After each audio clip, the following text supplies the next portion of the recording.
Já olhou para a cidade em que vive e se perguntou como surgiu esse espaço? Os primeiros aglomerados urbanos surgiram na Ásia e na Europa e estavam localizados às margens de rios.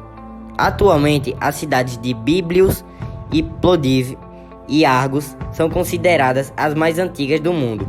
Ao longo do tempo, as cidades foram influenciadas pelas características históricas e naturais de cada região. São nas áreas urbanas que ocorrem grande parte dos investimentos comerciais e financeiros. Esses investimentos podem acontecer em diversas escalas comerciais. Nesse contexto, o comércio e a prestação de serviços estão fortemente presentes, uma vez que as relações de produção e consumo se modificam constantemente para atender às relações sociais e econômicas que se configuram nas cidades.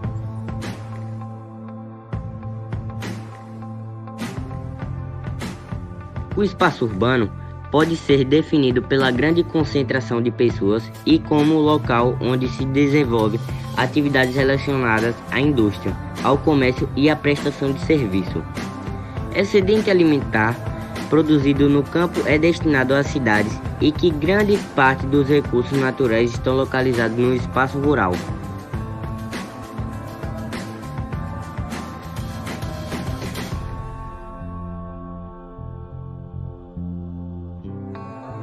Aproximadamente 3,9 bilhões de pessoas vivem nas áreas urbanas nos dias de hoje, mas não são em todos os países que a maior parte da população está situada nessas áreas.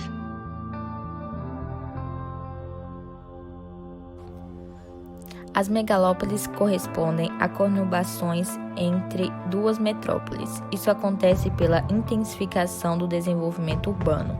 Nesses casos, a formação de corredores urbanos entre as metrópoles integradas, que têm grande articulação econômica e política, além da elevada concentração populacional.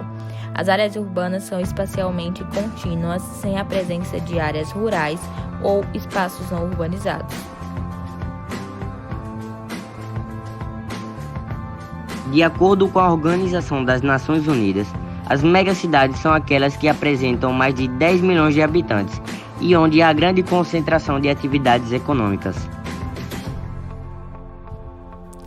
As cidades globais correspondem aos espaços urbanos de maior influência mundial.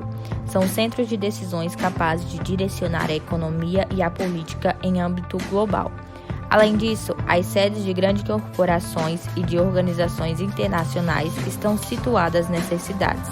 As principais cidades globais são Nova York, Tóquio, Londres e Paris. As redes urbanas são as articulações econômicas, sociais, políticas e culturais que ocorrem entre as cidades. Essas articulações podem acontecer de forma diferenciada de acordo com o tamanho e o grau da influência de cada espaço urbano. Concentrarem grande parte da infraestrutura básica para a vida urbana, as cidades podem apresentar uma série de problemas por conta do crescimento acelerado e do processo de urbanização não planejado. Atualmente, muitos centros urbanos encontram desafios relacionados à especulação imobiliária, ao déficit habitacional, à segregação socioespacial, à falta de saneamento básico, às deficiências de mobilidade urbana, à gentrificação e à macrocefalia urbana. A especulação imobiliária consiste na acumulação de imóveis e tem como objetivo a revenda desses bens no futuro, mas com valor maior. Isso gera um sério problema, principalmente em países pobres e em desenvolvimento.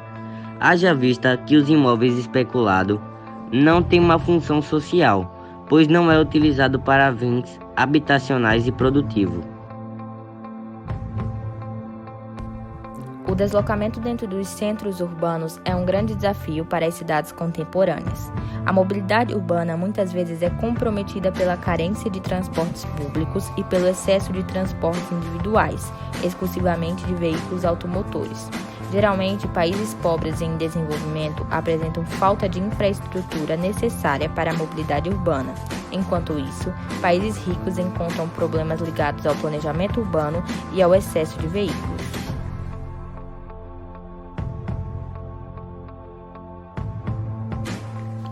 Acho que já deu para perceber que o caminho até aqui não foi fácil e que as nossas cidades atuais têm diversas problemáticas que necessitam ser resolvidas. A estimativa é que os espaços urbanos aumentem cada vez mais, já que diversas cidades ainda estão passando pela fase de urbanização e do êxodo rural.